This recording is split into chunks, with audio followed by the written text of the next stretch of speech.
David, welcome to Method and Mastery. Thank you very much. Episode 3. The whole point of Method and Mastery is really about having a live coaching session.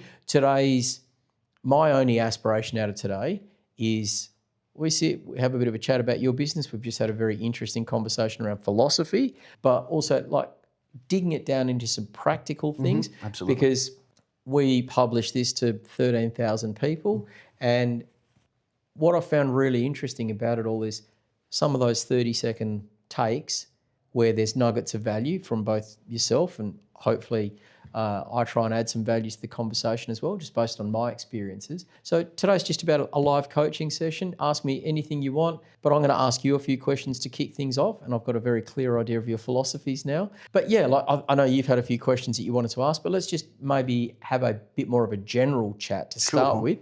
Tell me about your business. Excellent. Well, thank you very much for inviting me on. I'm a sole trader. I just work for myself. I work from home. I'm in the digital space, so I'm a Google Ads expert. Okay. So I manage Google Ads campaigns for quite a few clients.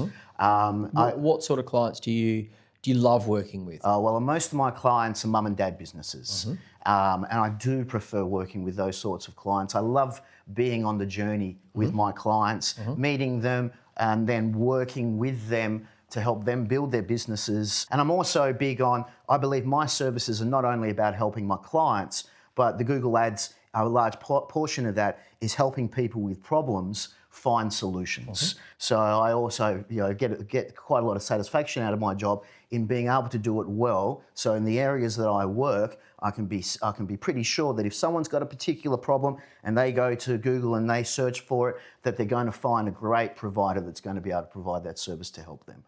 You mean your clients' clients? Yes, my clients' clients. Your clients' prospective clients. Okay. So basically, you want to connect people with problems to a solution. Absolutely, and I do say to my clients that they do pay my invoices, but that comes from their customers. So really, at the end of the day, I'm working for their customers. Okay. Working for their customers to try and find them. Being in that digital space, I also help them, businesses with all other aspects to digital, but I'll usually find other experts to do that. The word digital is a very broad church. Yes, it is. And you're talking here prospectively to, well, firstly, maybe some potential clients of yours, but more importantly to people who don't necessarily know what the word digital means. They might think it's a microwave. I'm sure you don't do anything with microwave ovens, and they're digital. So what does digital mean? So digital is, and marketing, of course, is the grand spectrum of things, and digital is just one part of it. And when I talk about marketing, I don't particularly like talking about digital marketing. Marketing's marketing, but what I specialise in is all the stuff you find on a computer. Okay. So people's businesses' websites, their advertising, their Google business listing, their social media, anything that they use within their business in that sort of space, I can assist in one way or another. So basically, if I understand it correctly, you're very, very narrow around the Google AdWords. You help people, you advise people around the broader church of digital marketing. But what you would do is connect your clients to other experts to prospectively help them with X, Y, and Z in the digital space. Well, I imagine similar to yourself, Paul, your clients like working with you. So what I usually do is I'll remain the one contact point and then find great help that I've grown connections over time, and then work with those people to get the whatever's required. The digital space needs to work. And it's all different parts working together. So it is, there is a certain sense that, and I do say this to clients, I kind of tune up their digital car. So I do specialise in one particular part of it, but I'm going to get the whole thing humming for them and working for the business, rather than people having just a website because they've heard they need one for their business. All right. You clearly didn't start in that. I'm 20 years in business, Paul. It's been a long journey. Yeah, they always are. But where did you start? And no, I'm not. It's not a job interview, but like, where did you start in life? I had no intentions of ever getting into business. I was pursuing an academic career. I then was In, convinced. in what branch of academics? I'm intrigued. Okay, so I was studying philosophy. I thought so. And I was studying my master's at the time to go on to do my doctorate and then teach philosophy at university. However, I met a young lass and we went and taught English in Japan for a number of years. Okay. And in Japan, we decided what an amazing experience we had meeting people, creating friends. Let's try and do the same thing in Australia for international people. And my first business was an international English college, Okay. which was a big bite, to take. Teaching English. inbound immigrants English. That's people on student visas Okay, yep. who come here, improve their English, and then go on to university Okay, study gotcha. after that. Right, so it's like a foundational course to get into uni. That's right. Yep, So, and we started that down in the southwest, down in Bunbury. That's a big first venture. Oh, it took 3 years of preparation to get it off the ground in the first no place. doubt, no to doubt. do with, had to satisfy Commonwealth regulations, federal regulations.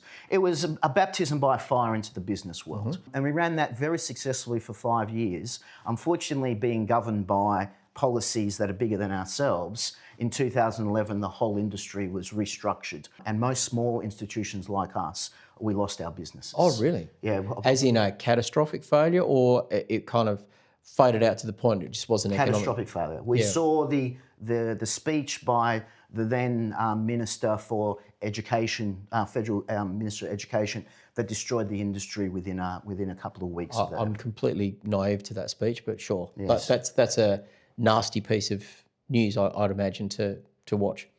Well, I was in business with my wife at the time. I've continued to go on business. My wife will never touch it again. Scarred? Absolutely scarred from the experience. Yeah, yeah. So after losing that business and dealing with all of the fallout associated with losing a business, I was then found myself into the digital space, being a bit of a nerd myself. Like that came quite naturally when I was running a business. And I saw the gap for assisting other businesses after that. In your English thing, you were doing Google AdWords and digital. And meeting other business owners, heavily networking, seeing, just over time, seeing where they needed help. And so I migrated after that business into the digital space. Go back a step and say so if you don't want to talk about it. So you're watching the news, the then Minister for Education, I'm imagining. What did they say? We relied on student visas to get our cohort. Right. And they would normally come in at the beginning of the year. Right. So it was a business that was difficult to manage because most of your income was acquired at the beginning of the year with your student load, and then you would you go through the year. Have a few students come in and then, but most of the work was for those first couple of months. They decided to re-regulate the industry in about October. And in November, they then cancelled all the student visas that had been applied for the next year. Oh, right. So it's like all revenue stopped. All our revenue for the next year was cancelled at once, and we had no choice. How did you feel at that point? Absolutely gutted. I had the actual job of standing in front of our adult students whose lives depended on this study to tell them that their dreams of studying English in Bunbury were over. Part of the regulatory system was that they would find positions elsewhere, but it was a huge, it was a massive shock. Student positions. Yeah. So to the 50-odd students that we had, it affected them as well as ourselves. And of course, in any situation where you're found like that, you've got a lease that you've paid for.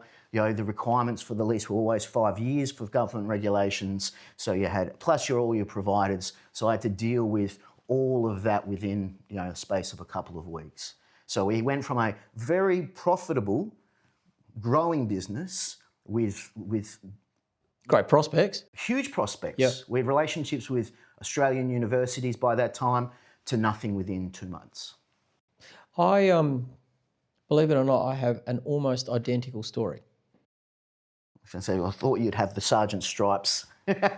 What, the scars? Your scars, actually, yeah.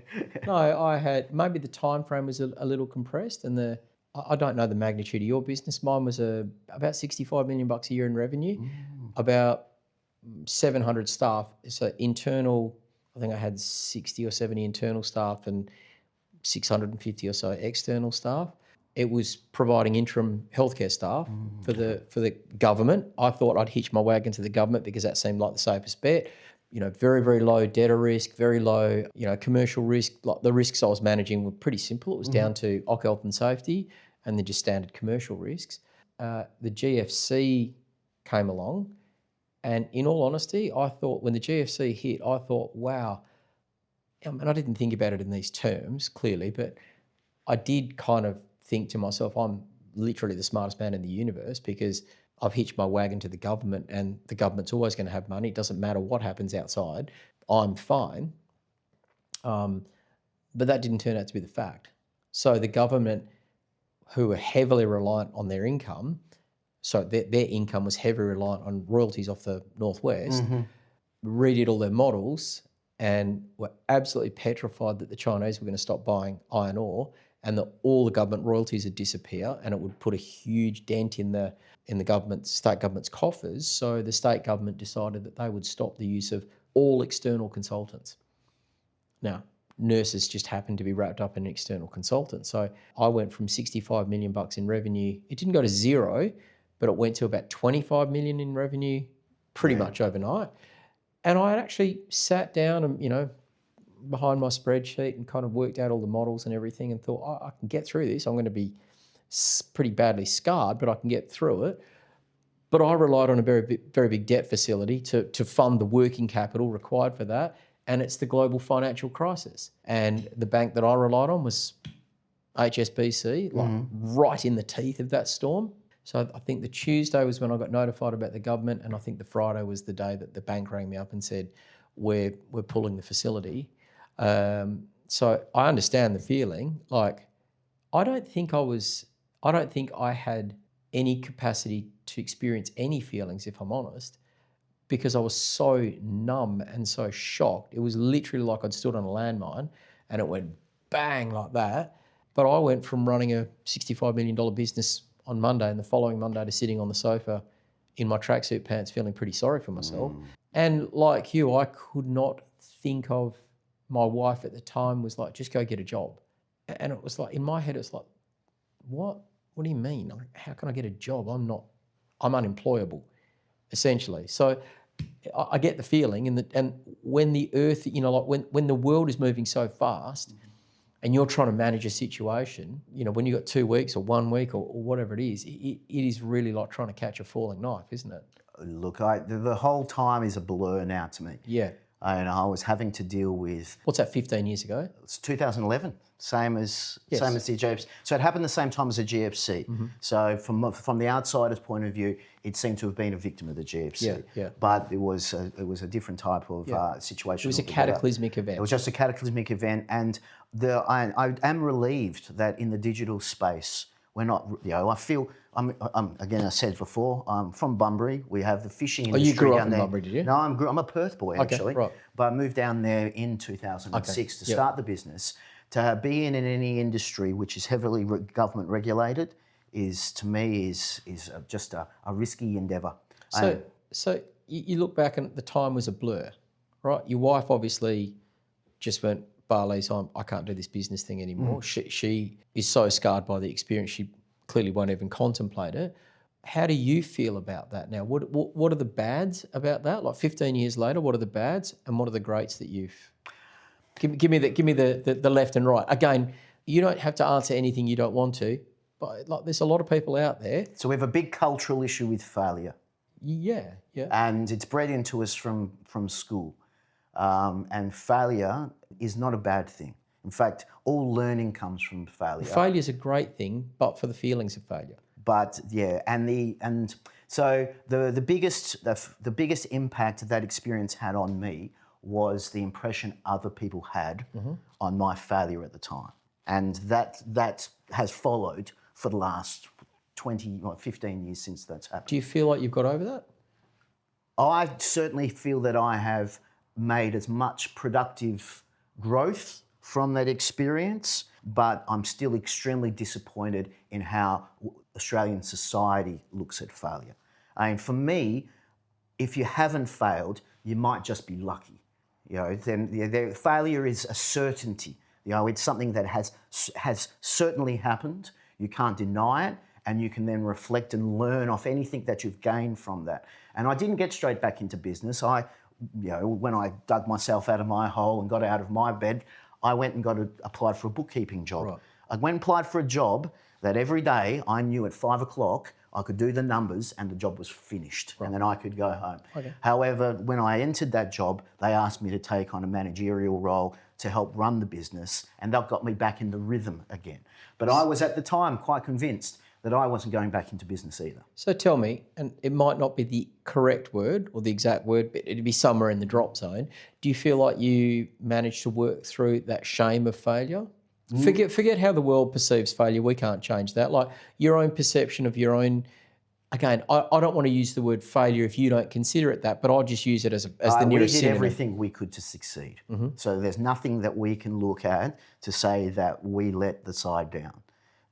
So in that, I'm incredibly proud of how we handled that experience. My experience, I'll tell you the one thing that I look back on, the one experience that I know, because I never thought I was carrying any shame. I'm a super practical guy. Wake up, what do I need to get done today? Get on with it. And I still did this. I mean, like even to the extent after the business failed, I know this probably sounds bizarre to 90% of people, maybe 110% of people. I put a note in my diary. I made an appointment in my diary that said end of sulk period. So I gave myself an allotted period of time to sulk. Now, I've still got a period of time left on that sulk period because I got myself out of it. Pre that, I think it's about 8 days left. But so if I ever want to get back in the sulk box, I can. I've got 8 days up my sleeve. But I went to a party one night with a mate of mine at a mate of mine's house, and he was a very, very successful guy. Had a big house in Peppy Grove. Like commercially, he was very successful. We were standing around having a chin wag, just shooting the breeze, and I don't even remember the specifics of the conversation, but he made an offhanded comment. And it was something like, ha, ha, ha, if you can afford $10. Now, I know for a fact he wasn't even thinking about the fact that I'd just been through a failure and having a dig at me because he's just not that kind of guy. And I don't think many people are that kind of guy. But it felt like someone stabbed me in the guts with a knife when I heard that. And I just turned to my wife and said, I've got to go. And she's like, what? The party's still rocking. I said, I've got to go. I want out. I've got to go. So she's like, okay, no worries. And I didn't even go and say goodbye to people. I just went and smoke bombed out of the building. And you kind of get in the car and like you still, your heart rate's elevated and your mind's running at 1,000,000 miles an hour. I reckon it would have been a good month or two post that where you kind of go back and reflect on why did I do that? Because it's a pretty odd thing to do, just bail out of a party. And I realised it's just like, your own sense of shame can be, if you're running at the meniscus, it doesn't take a lot to make the spillover of water happen, and just a little offhanded comment like that. So I've never done any specific work on dealing with shame and dealing with failure and stuff like that, because I think the best thing I can do is wake up and do. And if I do it enough times, I rebuild my confidence. I did a basic thing, like a very mechanical thing. I went and signed up to do an Ironman. Now, that sounds nutty because I couldn't run 300 metres when I signed up for it. Literally couldn't run 300 metres. And I had to swim 4, ride 180 and run 42.2. But the whole purpose of that thing was I can take on a massive goal. Whether I achieve it or not is completely up to me. There's no amount of whinging because if it's a hot day or if it's a rainy day, everyone's experiencing the same conditions. And if I failed in doing that Ironman, it was okay. The blast radius wouldn't go beyond me. I think that's the only specific thing I ever did to kind of rebuild a bit of confidence.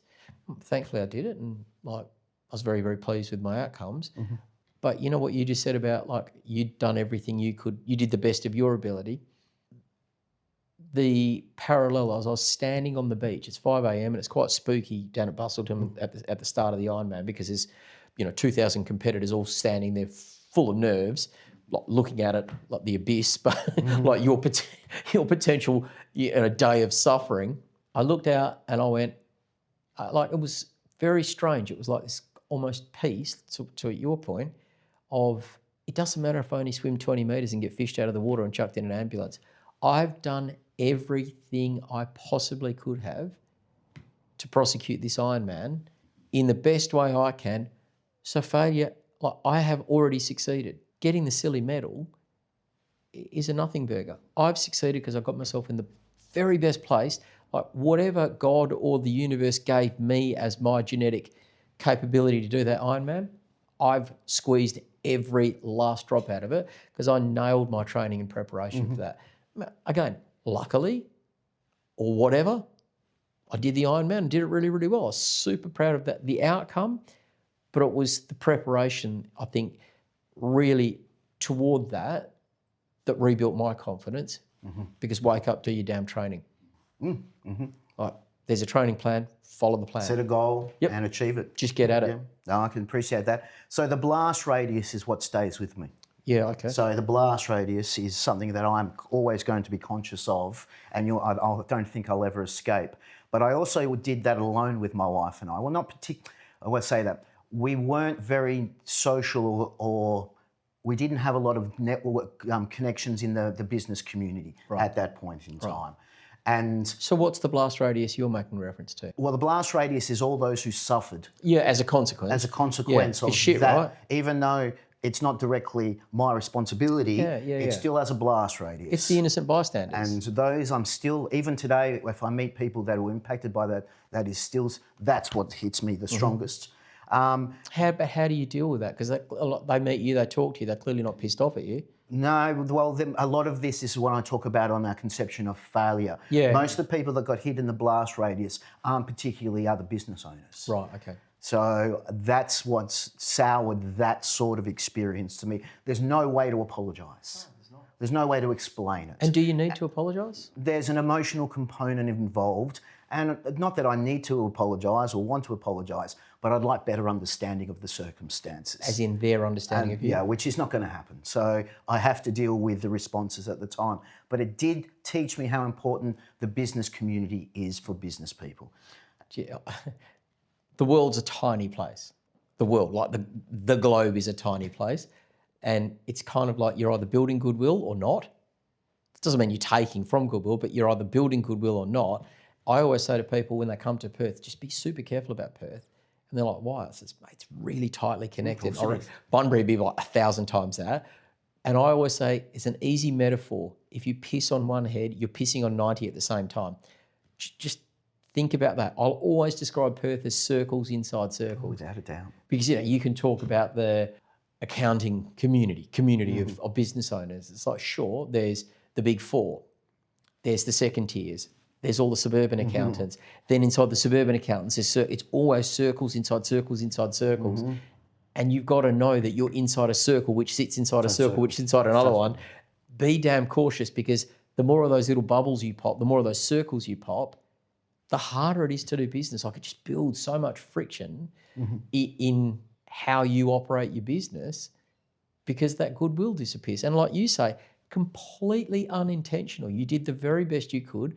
The blast radius, unfortunately, created some collateral damage, and you still feel something which in some way, shape or form, whether it's your own perception or whether it's theirs, in some way, shape or form creates a degree of friction in your life, right? Generally, yeah. It does. It's a shit thing to go through.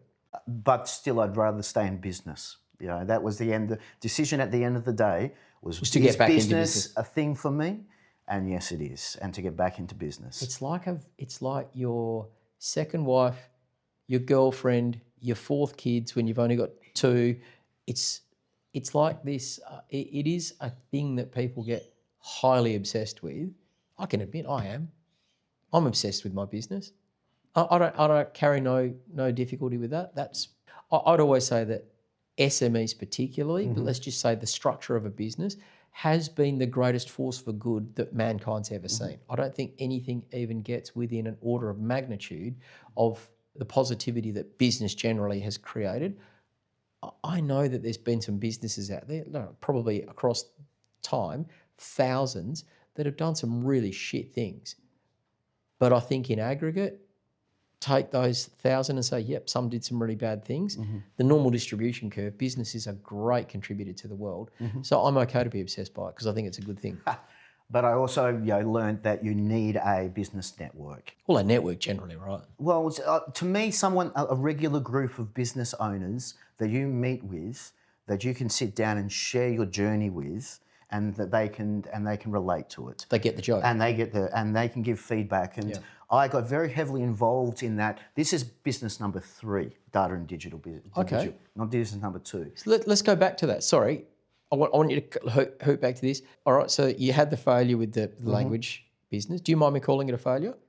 Fine. Okay. Yeah. You went and did bookkeeping. That's weird, but anyway, I understand why you did it. Everyone does weird things at the time. What was business number 2? So I went while working with the business that I got the job in with bookkeeping. Yep. I met someone that worked in the digital space, and they asked me to come on board and start helping them with clients within the Southwest. As in client acquisition? No, the clients that they wanted you to help serve them. to serve them because they were a Perth-based business. Working with them for a year. Oh, okay, gotcha. Working with them for a year, I decided that I'll start our own marketing business with a couple of other staff members that were part of that company, and we started a marketing company. Right. A full service marketing company. So that was with 2 business partners, and ended up with about 7 or 8 staff, office in Bunbury and office in Perth, and then plans to, wonderful thing about digital is that there's no freight. So plans to open in Sydney, plans to open in Melbourne, even plans to open in Japan. And No freight, no warehouses. no freight, no warehouses. So why don't we do and send as far as we can? So the plan was to create the hub, so to speak, in Bunbury, and then satellite offices servicing that. And that we Where ran. were the satellite offices going to be doing the client acquisition and account management, and the delivery would be done out of Bunbury? Absolutely. Yep. And that was ran very successfully for around 6 years, but that came to a head because of just disputes between the partners. Do you know how many corporate divorces I have to facilitate? I can imagine it's a large part of the workload. Oh, it's differential expectations. It's what happened. And unless you've got some cynical human at the absolute outset that's like, yep, the romance is wonderful. Like, we get the romance, we all understand the romance, and nothing can ever go wrong. Now let's pretend everything's going wrong. How are we gonna treat it? Now let's pretend that one of you can't work. Now let's pretend that one of you becomes pathologically lazy. Now pretend one's taking money out of the business it shouldn't. Now pretend this. Now pretend that. How are we going to deal with all these things? Document that, send it off to a lawyer, get it written, sign it, and put it in the top drawer and forget And about that was originally, Paul, why there was 3 of us, because I was wise to that. So there was not going to just be 2 of us. But still, at the end of the day, just as you said then, it was just difference of expectations, difference where we wanted to take things. And in the end, I just saw it was that's pretty aggressive. Bunbury, Perth, Sydney, Melbourne, Tokyo. Oh yeah. Were they the ones you mentioned?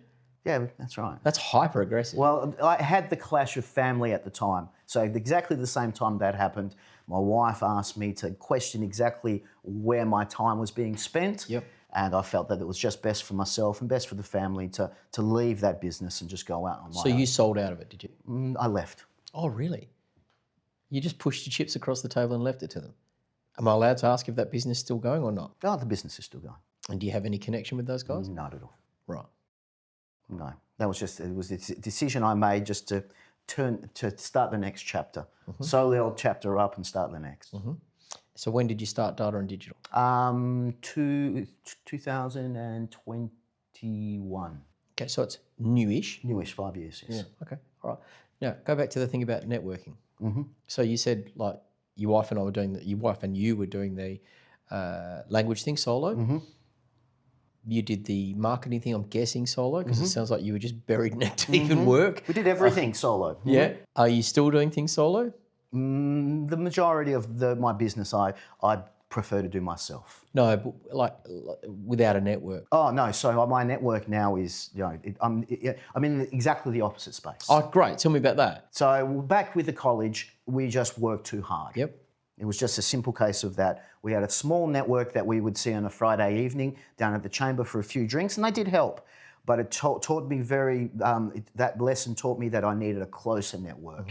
And then so when I went to my next business, I started to explore business networks in the areas that I lived in, and I joined a business network, and that has progressed to starting a business network with a couple of other business owners last year, to have a consistent weekly or fortnightly meeting where we can sit down. And as I like to tell people who are thinking of coming along, it just stops you whinging and complaining to your partner because they can't help you. Yeah.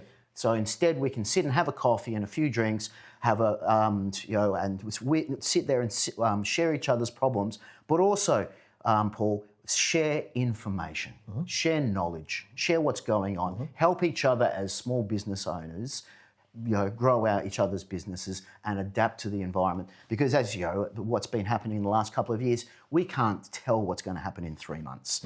And the COVID situation really proved itself. We had a number of businesses go broke within the group. And the support that we gave those business owners, when none of their family may have not understood, their friendship groups may have not understood, but they still were welcome, they still came, and they still joined us throughout the entire process of them closing their businesses down because they had a cohort of people that could relate to them. It's like I was saying to you before we started shooting,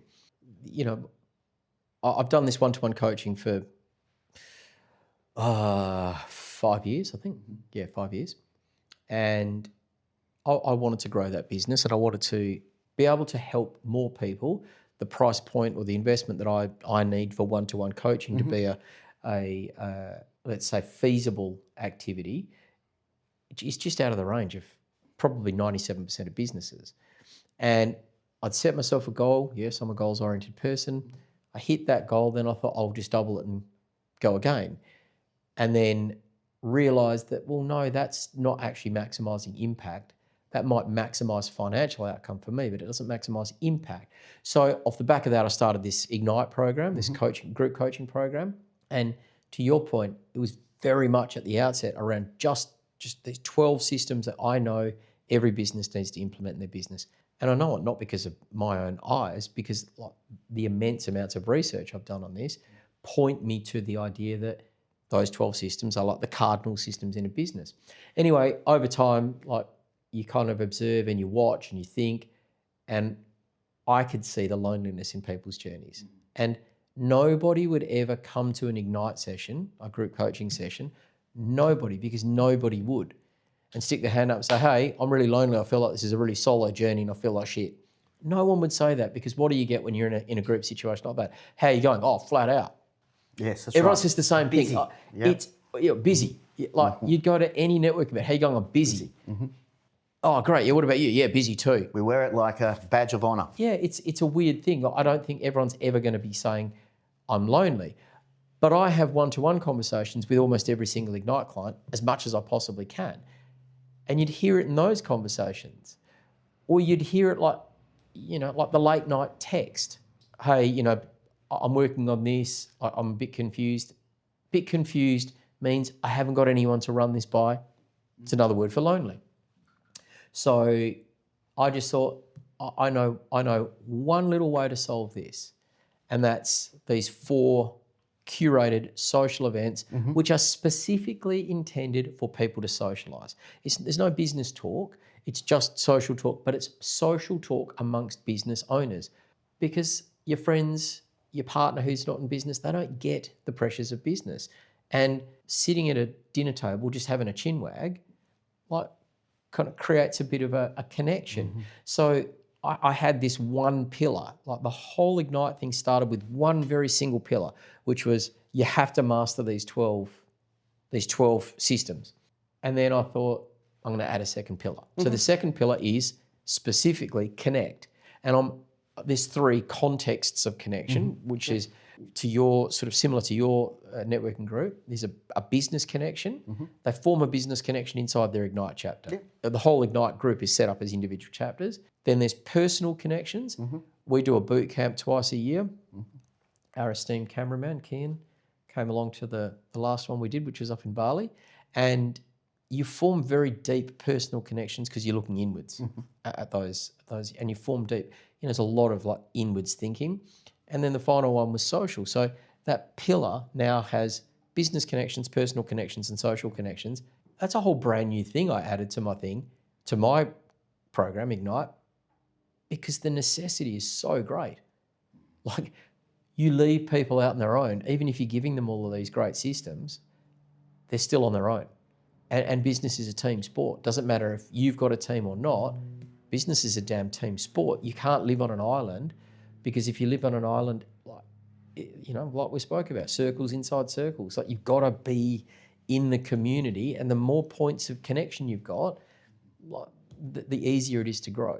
I saw evidence of that. I've had a client not require my digital marketing services, but still pay for my service because we meet. Yep. Because he was working in a silo and had no access to the outside world other than his business, and just wanted to speak to another business owner honestly, but also get an idea of what's happening in the world. Yeah. And that was, to me, that was one of the times when I really realised how deeply that need is for business owners. It's massive.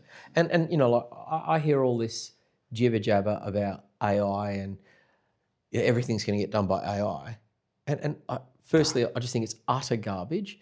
And secondly, humans will still exist. Like, AI is not replacing the 8 or 9 or 10 billion humans on the planet. So if humans exist, there's a need for human connection. Like, there is something in the human spirit that requires, like, we could have done this over Teams, Of course. from Bunbury, and I think it would have been a diminished experience for both of us. Absolutely agree with you. And anyone that's watching this would experience that diminished experience.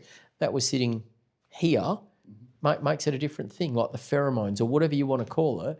There is some sort of personal connection that like, business is built on people. All business is built on people. At the end of the day, people have to come back, and that's another part of these networks that we establish. Is that I've explained it to quite a few people. We need the sergeants. We need those people that have gone and experienced and have fallen, but have gotten back up and gotten back in the game again. And without the support of other business owners, most people, once bit, twice shy, don't go back into business. Right, yeah. And that, to me, is the greatest loss. Have you read the Theodore Roosevelt, I don't even know what you'd call it, The Man in the Arena? No. Oh man, you have to go and look it up. The Man in the Arena. It's my mantra. And it's literally exactly what you're talking about. You're in the arena, like, business is the arena, and you're bloodied and you're bruised and you're bashed and you fall down, but you still get up, and there's going to be a lot of people in the seats of the arena criticising and saying that they're doing wrong, but it's the man in the arena that counts. The game. Yeah, and I really, that really resonates for me, because it's like, it's the same thing, just wake up and do. What, you're going to have a chorus of people telling you you're doing wrong, or you're going to have a chorus of people telling you you should do it differently. And I kind of always think of people who are not also in the arena are well-meaning and extremely naive. I usually divide it between the players and the spectators. Sure. And unfortunately, I've seen some of the best players in the game lose businesses just because of situations out of their control. Or maybe it's even in their control. Doesn't mean it's their fault. And for seeing those sorts of people not come back into the game is a great loss to the game. Well, it's a loss to the game, but it's a loss to the world. Oh, without a doubt. Like, the world needs business owners. There's no doubt. For me, this is the first business I've ever been in where, the reward probably outweighs the finances. And it's a bit odd for me, if I'm honest. I'm a super commercial guy. And to be just thinking along the lines, I don't ever think about, if we do this, we make X profit. I can't think like that. I'm always like, damn, this would be super cool for people. This would be super cool. Oh, why did I go to Bali? There was quite a significant business expense in going to Bali. People pay for their flights and accom, but it still costs me as a business a big chunk of money to put that on. Now, on a commercial basis, you'd say no. On a commercial basis, you just just sheet that cost to the participants. It's like, well, no, then it puts it out of reach. Like, every $100 you put on the cost of this thing, it just puts another person out of the game. And I'm like, well, no, I want to do this. So I don't think about this business in particularly commercial terms. It drives my ops manager mad sometimes. I think about it in terms of impact, like optimize for impact. And I think well, I don't think, I know for an absolute certainty that eventually those profits will start accruing in the business because I'm building something. Oh, you've got something of value in providing that. That's right. That's absolutely great. So, all right, so you get into data and digital. That was a really long, windy road back to data and digital. Clearly something you love. Clearly it feels to me like it's not the placement of Google ads that you love. It feels to me that it's the working with people and it's the helping your clients attract more clients to solve a broad group of people's problems that that really lights your fires. What else about being in business lights your fires? What a question. Being in business, I mean, to be the master of one's own fate and domain is an important part of it. But I think at the end of the day, what is for me the most important part of being in business is about being able to navigate and make change. So Sorry, navigate and make change. So being in control of the process and then being able to make take the plunge, take the risk, try and make change and see what happens on the other end. And that's what gets my juices flowing, so to speak. The Google Ads is accidental. It's just a tool, right? I'm a maths and computer geek. It's just by chance we've come and developed a platform that requires a bit of mathematics and a bit of computer knowledge. But ultimately, Google Ads is literally just a tool. You don't build a house with a hammer. No, that's right. It's just a simple tool, but it's also a magnificent tool because it connects me to businesses long term. It's not a project-driven work. Yep. It is ongoing, working and to building with, and in that I can then be part of their transformational process.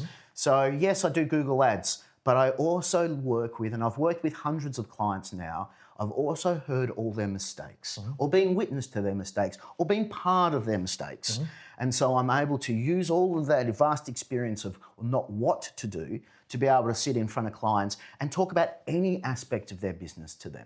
And I can't help myself. I always do. I don't care whether or not it's how their brand represents, how they're offering, what their offering is, how they work with their staff, what their personal plans are. I'm just really interested in getting involved in their journey and seeing whether or not I can, I would say, plant some seeds to help them and to see how that comes to fruition. So there is the underlying assistance, but on the top of that, I really do like doing good and seeing how these things eventuate. Okay. All very noble, and I think all very positive. All very positive. What do you hate about being in business? Loneliness. I'm a single operator now, working from home, and I'm a gregarious nerd. So having to Gregarious nerd. I've never heard that before. I've never heard those two words together. Anyway. So that aspect of it is quite challenging. Having long-term relationships with clients is problematic in itself. Why? Because the journey's not always a good journey. Of course. A journey with anybody has its up and downs, and it's not necessarily I'm the cause of a problem or they're the cause of a problem. We're going to go through relationship issues. Yeah, the problem is the cause of the problem. And those are really quite hard to navigate, especially when you've had an extremely positive relationship with someone, and then something happens out of either one's responsibility, and it sours things. But you're a very, very strong-minded individual. That doesn't stop relationships from souring. No. But as a strong-minded individual, you can tend to navigate those things. What's like that? That's something that you brought up willingly. What's stopping you being able to negotiate those scenarios or navigate those scenarios to the extent that it doesn't sour the relationship? Because you underneath everything you're doing, I don't for a second get that you're doing it for any level of nefariousness. You're doing it for a really positive outcome. What's stopping you being able to navigate those to the extent that you wouldn't raise that? So the digital space has a big problem with road mapping. So the client understanding what their needs are, and then me being able to explain the process in enough detail that they'll be satisfied with the process and the outcome. Now, back at university, I was a brickies labourer. One of my good friends was a brickie. And I always admired his job in the fact that at the end of the day, he could stand back and see something built. Or if the owner came in, he could show them concrete progress. And if changes need to be made, he could explain, well, if you want that wall moved over there, it's going to take all of this work, and the owner would be very understanding about it. Well, that doesn't happen in the digital space. No, because you're a miracle worker. So digital space, there's no way for me to show them around the job. There's no way for me to really educate them on the complexities of work involved in that space. And so that is the biggest risk to all my relationships. So people don't see the underlying tooling. No, they have no conception at all, and nearly every large digital project ends badly Okay. because of the In client's... your experience, or? Because client expectations, the ability to make infinite changes to a project, which is what they think they can do, then doesn't give them the product that they were hoping for in the first place. The client, unfortunately, in the creative space is their worst enemy. And it's very hard for us to come out the end of that with the client being satisfied at that time. A year later, without a doubt. Have you heard about blue boating? No, I haven't. But It's not necessarily in your space, but blue boating is when, like you come up with your preferred design. Like let's just say you're a designer, which I appreciate you're not. You come up with your preferred design, and you really want the client to sign it off. Well, you do your preferred design and put a blue boat in it, or a purple boat, or a brown boat, whatever, and you put the design on the client. Goes, I love it, except for that stupid blue boat. You've got to get rid of that, and you as the client go, oh, wow, I'd never even thought of that. That's amazing. Take the blue boat, you get your thing signed. I don't want to. We have the joke that never put final on a file name. Right. Okay. Because that's asking for changes. Right. So even with the clients that I have the closest relationship with, we have to build a website one day. That's part of the digital game. That's something of great quality, something that's expensive, and that always ends in tears. Right.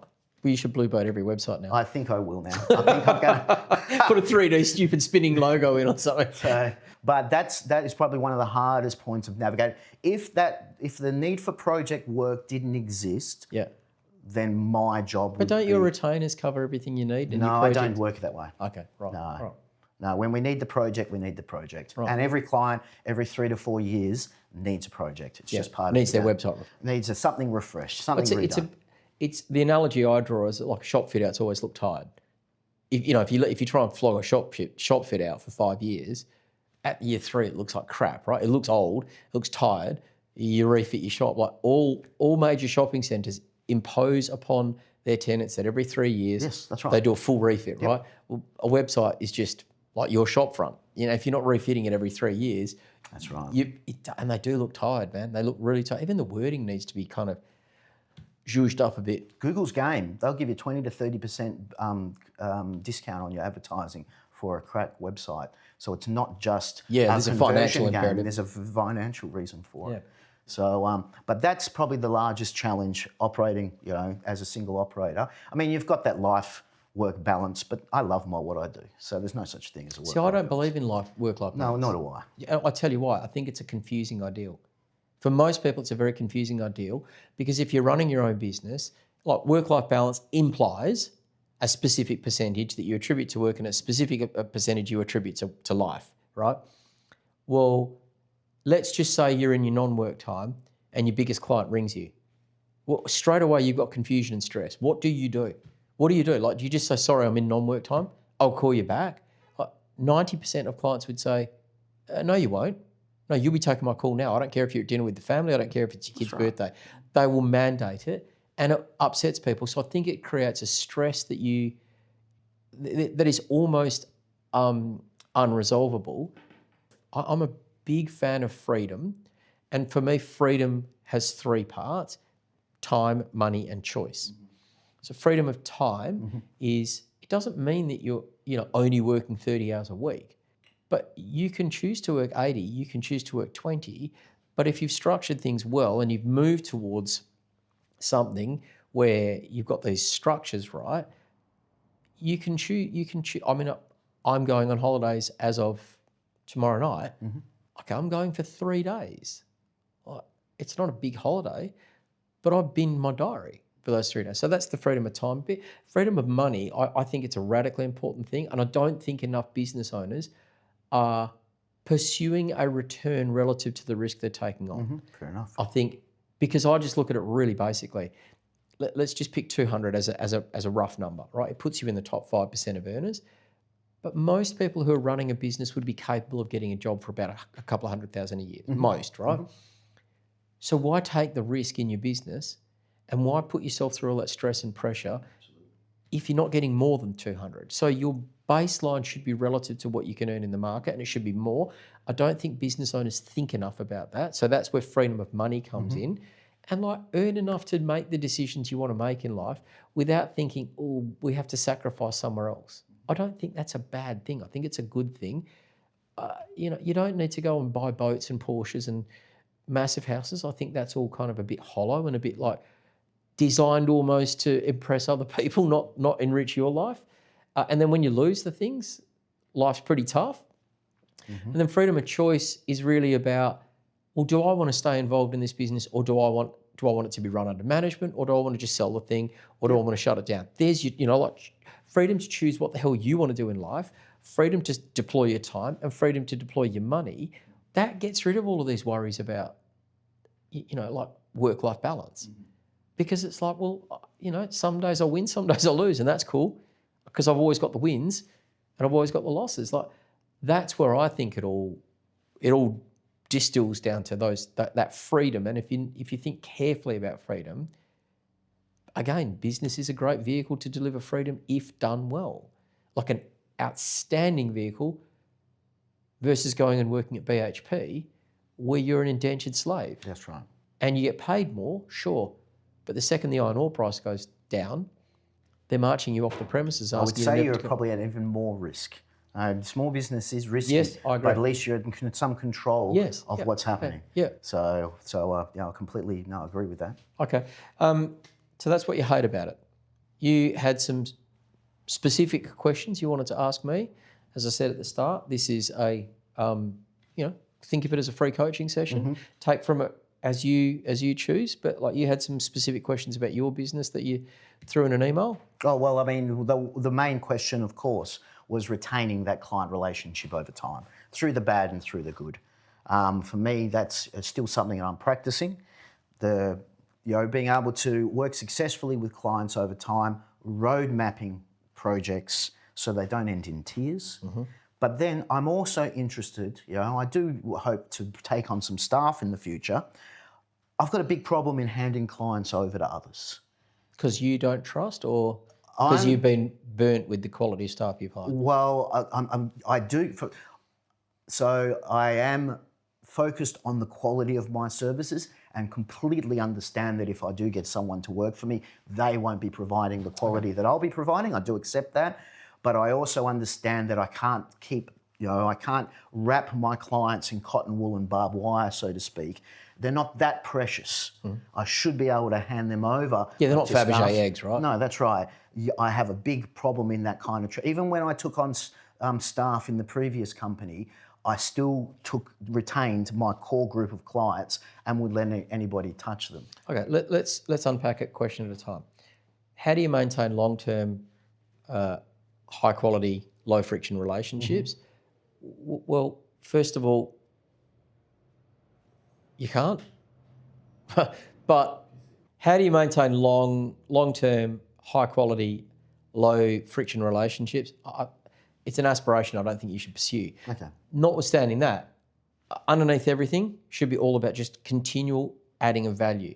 And I do genuinely believe that value's got to be somehow financially calculable. If it's not, people will argue it, right? Or they'll have a bad day and tell you that you're shit. So at some point, somewhere, somehow, you've got to turn what you do. The ultimate manifestation of what you do should be more profit for your clients. That's the ultimate manifestation. Because then you can say, that's a part of the value stack. There's other parts, but like I can send you a whole pricing methodology on that, which will explain the other parts. But like that core is a big part of the value stack. That the profit that accrues to them, it builds stickiness, right? Then if you take it back a step, your point's really well made. Like a builder can show progress, a builder can show tangible outcomes, a builder can show if you want to change this, this is all the stuff that I have to undo, I have to unbuild now that I've built it in order to get you to what you want. So this is the cost. That's an advantage that someone that's building a tangible physical product has that you don't.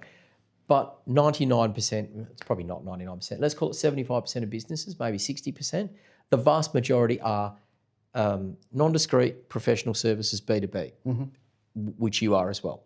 So it's absolutely beholden on you to make your business as tangible as you possibly can. Just saying I do digital marketing is no longer good enough. Or just saying I'm in the digital space. It's too intangible.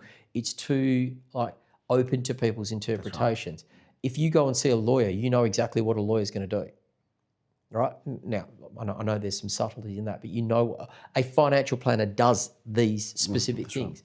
So those people struggle less. They don't struggle zero. They struggle less with these kind of argy-bargies about the way the relationship operates. So step one is expect the unexpected. Step two is you've got to turn your service into something tangible. I'll loop back to that in a second. And I think step three around all of this is, step one is in actual fact, expect the unexpected. Step two is continually seek to add value attributable at a profit line. Step three is turn your service into something as tangible as you possibly can. And step four is the more you are perceived to be arms and legs because you let your client perceive you to be arms and legs, doing jobs for them which they pay you, the harder it is to control that situation. So let's go back to the start. Expect the unexpected. We don't need to cover that off. It is what it is. That's the nature of human to human. Continuous, attributable value at a profit line. I'll send you a whole thing on pricing that you can you can read and absorb that. It'll explain how you formulate your pricing methodology. But more importantly, I think, rather than how you formulate your pricing, it's how you articulate the cost of what you do, because that directly links with what you do. Turn your service into something tangible. Ignite, group coaching. Group coaching is as varied as your mind can imagine, and there's an infinite amount of shades of grey as to what group coaching means. If I explained to you specifically what group coaching was, you'd walk out and go, that is Ignite. It's a real thing. I've turned it into a product that has tangible elements, tangible milestones, and that's what they're buying. In the first 90 days, if you work with me, you get a financial forecasting model, you get an operations plan, you get an execution path. You get that every 90 days. You get allocated to a board. So you get allocated to a chapter, you get allocated to a board. You get trained on how to use that, work in that board. You'll have 3 one-to-one sessions of it. There's a whole pile of things that detail the annual rhythm of being in Ignite down to, this happens, then I get this. I want it to be as tangible as I can conceivably make it, because otherwise people make up their own ideas of what's good and bad, and I'm out of control of that. And then they go, but you should have done this. And I'm like, but I didn't. If someone says you should have done this, I can pull out the actual proposal document and say, where did I commit to that? But the thing is, it never gets to that because people know what it is that you're doing and what you're providing, and they kind of follow the bouncing ball. You said it before, people need sergeants. Make your service and how you articulate it and what you do and the timing by which you do it a sergeant. It might have a few scars, but make it the sergeant, because that's what people lock onto, right? It's like, oh, great, I'm getting this soon. Then the final thing is the arms and legs philosophy. If people are issuing instructions to you as to how to do the work that you need to do, I think you're putting yourself in the mouth of the lion. It's probably not the best place to stick your head, right? I would be very conscious to be, this is the service I offer, this is the outcome that I deliver, rather than I do digital marketing. Because if you just think about it in their mind, I'll hire a digital marketing guy, I'll outsource digital marketing. It's an arms and legs discussion. You need to convert that whole thing into this is the product. My service is a product, and this is what you're acquiring. And this is why you're paying the money you're paying for it, which is the articulation. And then life sits inside a normal distribution curve. At the outer ends, you're going to get people that are just not happy because they're not happy. They might be having a bad day and they're going to take it out on you. you cannot control that. Well, sometimes we make ourselves targets. 2 questions then. One question, if you're doing well with a client, things are progressing, very positively, do you meet with them or do you leave the relationship alone? I would say there is no yes and no to either of those. There is you be in control of the relationship, not the person, the relationship. So if you think it's important and appropriate to meet with them, it's important and appropriate to meet with them. Do it. Like, you've got to stop and scan every one of your clients all the time. And like, if the meeting is designed for the specific purpose of adding value, you must have the meeting. Because why wouldn't you? So I particularly, because I'm a data cruncher, I love my meetings, and it has come to some shock to find that I'm actually a storyteller in my data, not knowing that storytelling was such an important skill. So I want to meet with my clients. They find it hard to meet with me because of their time, but I have also been advised, if things are going well, leave your clients alone, because meeting them just opens the possibility for them to be critical about your services. Bullshit. Okay, beautiful. Well, I particularly like meeting with my clients, so that's why I'd like your opinion. If you're adding value, your clients will want more of it. But don't meet with them for the sake of a meeting. Don't meet with them for your purpose. Meet with them for their purpose. That's your mindset all the time. How do I add value? How do I build goodwill? Like, remember, in your balance sheet, there's a thing called goodwill. Right. Well, like, in real life, the goodwill thing is that you are always looking to add value to that client. Now, I personally, I understand your passion and your love around the, helping your clients with the broader business. I'd say you either create a business coaching service or do that in another forum, because if you commingle, we're here to talk about digital marketing, and you'll talk about staff issues in that digital marketing conversation, you're going to create an environment where there's no boundaries on that conversation. And I think you'll unintentionally minimize the value you can add through digital marketing, because your attention's diffused across 2 or 3 things, or at the very least theirs is. So if you want to do that, chapeau. I think that's a brilliant thing to do. Say, listen, mate, we had the meeting last week. I noted in my notes that you were having troubles with X, or I've observed. Love to grab a coffee with you and maybe just talk you through some of my experiences. Talk from experience, not from advice, because when you're peer-to-peer, experience is way more powerful than advice. In my experience, X, Y, Z. And then let them lean in on it, or let them say, cool, bro, I've got it all sorted out. I think that creates more gravity around the actual meeting that you're having. Okay.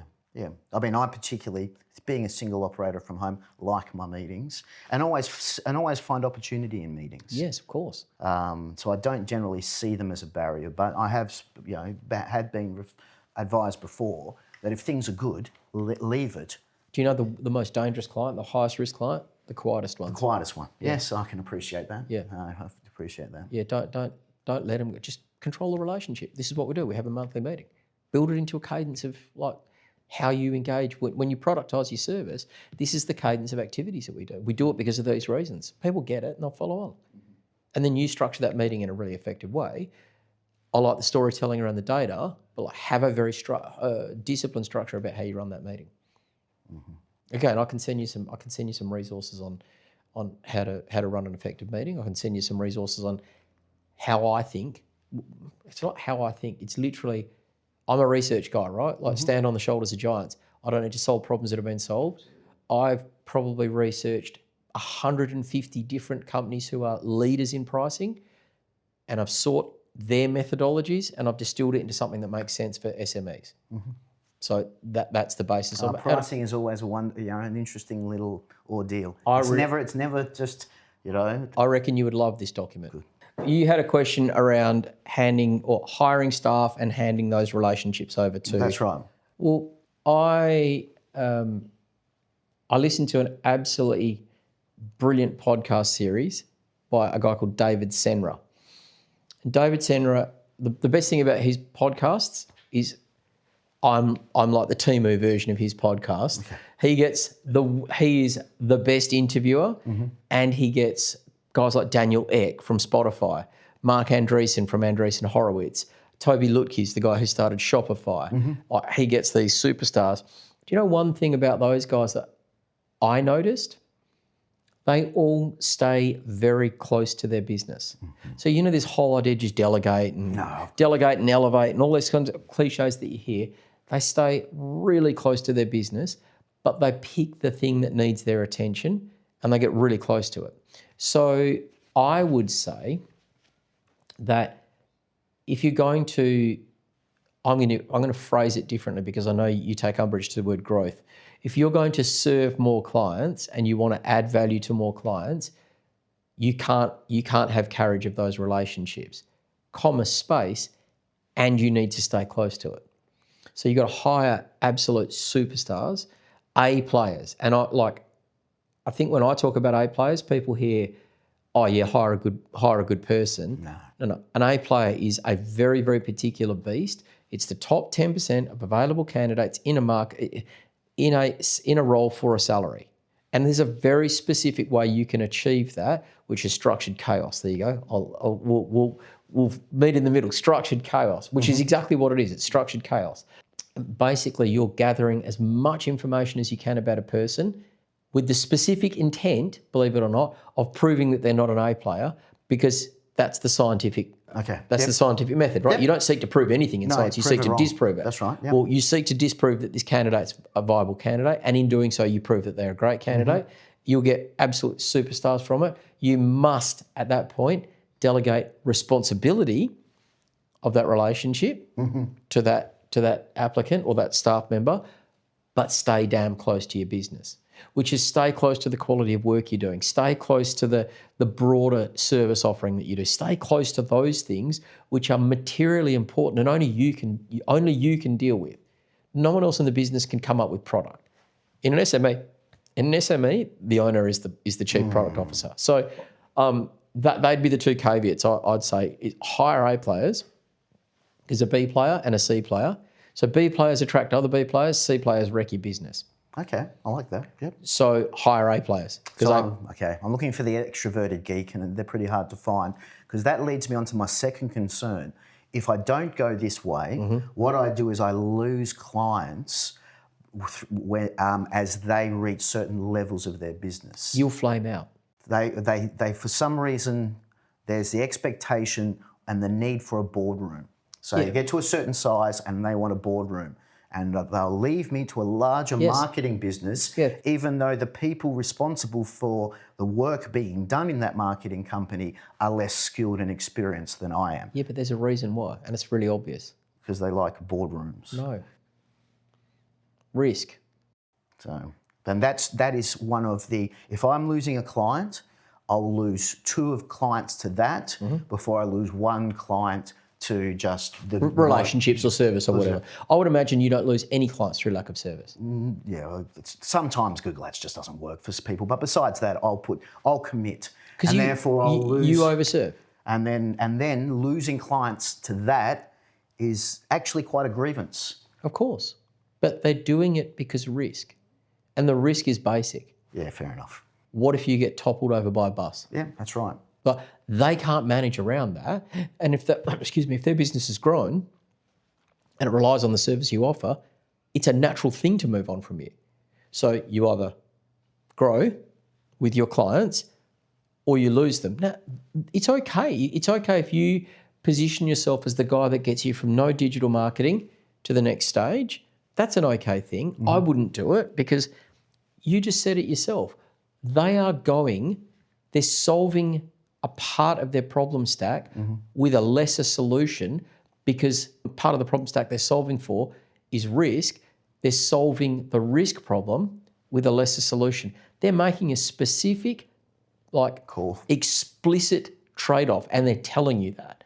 So you've got a choice: grow with them or lose them. But you go right back to your core purpose, which is serve these guys and help them grow. You're not helping them grow by not growing with them.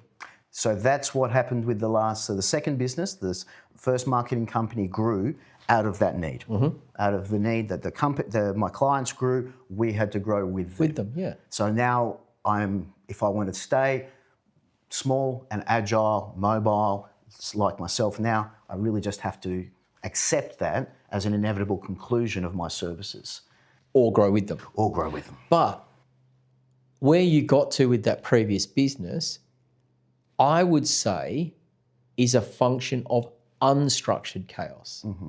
So you can put chaos inside a structure and you get something like bottling lightning, or you can put chaos outside of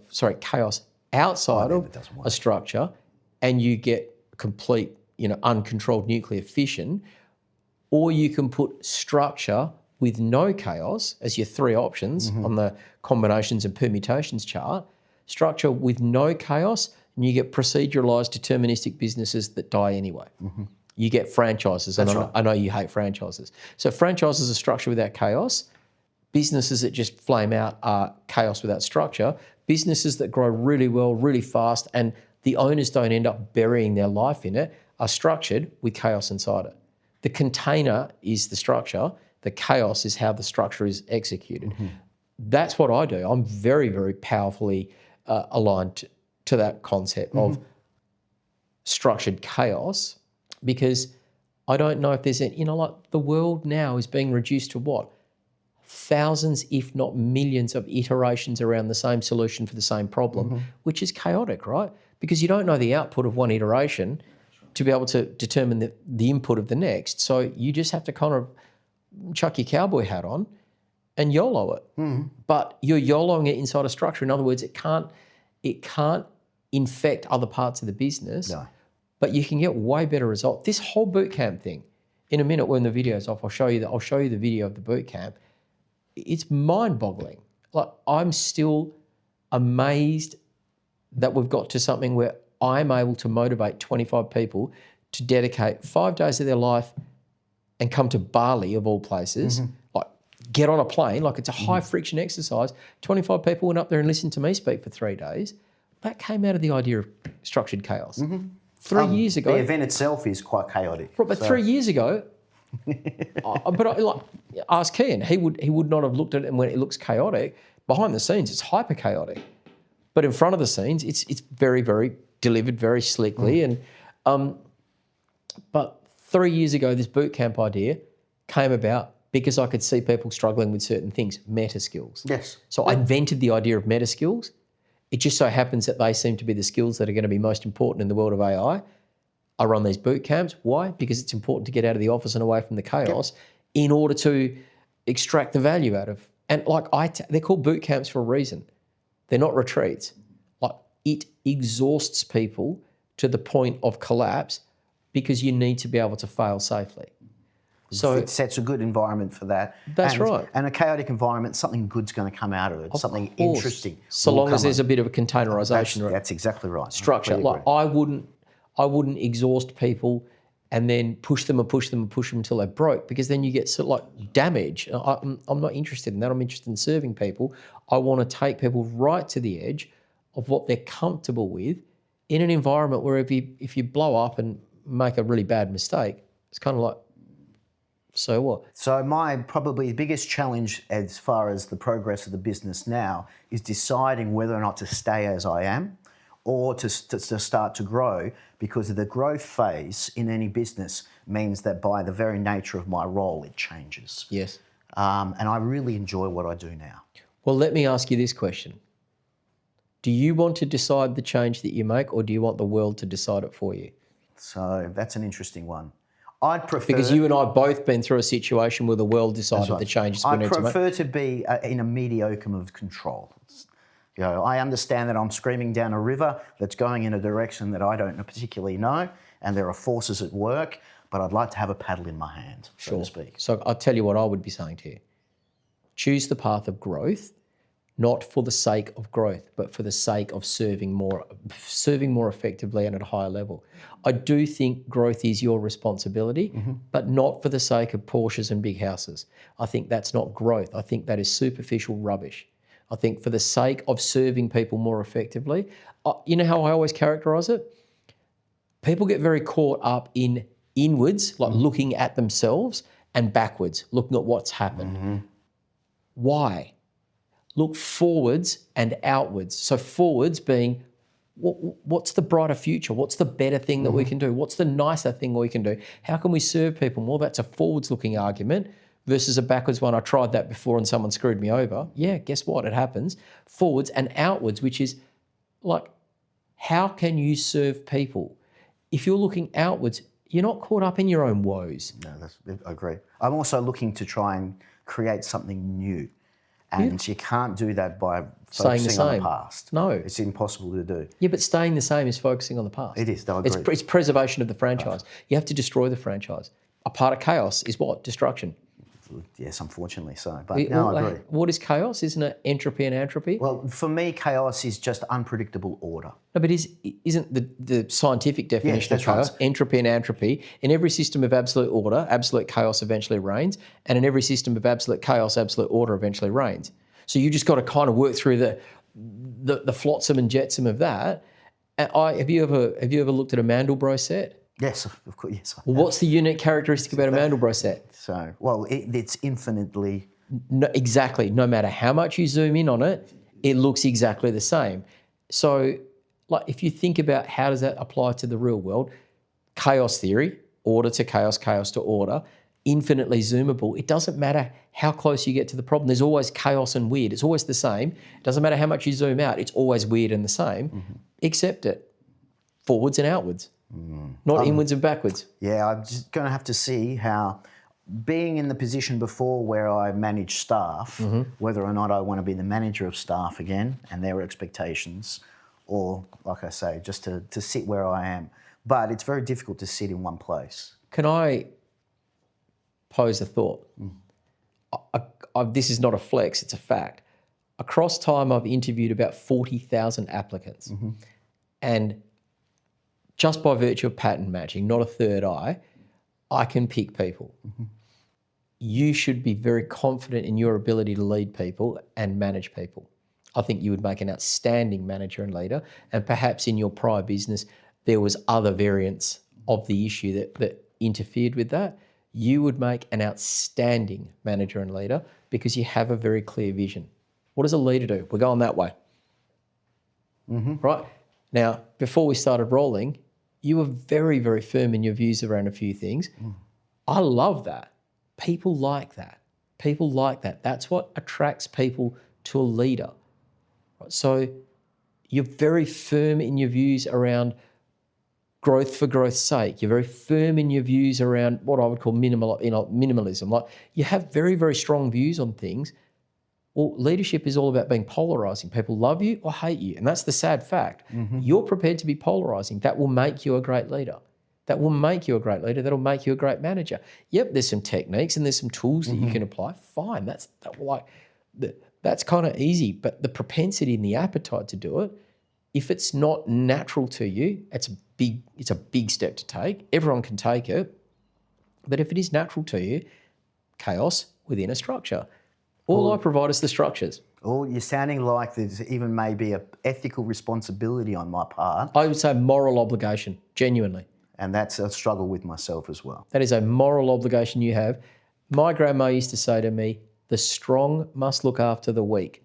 That's your job. If you, for whatever reason, were given the role of a sergeant, you can't shirk that responsibility. And you have got no choice as to whether you were given it or not. I'm sorry. Lecture mode off. No, I do agree with you there. I absolutely agree that there is very little to do with one's own choices in this sort of circumstances. That's exactly right. Now, tell me, I'm a man of action.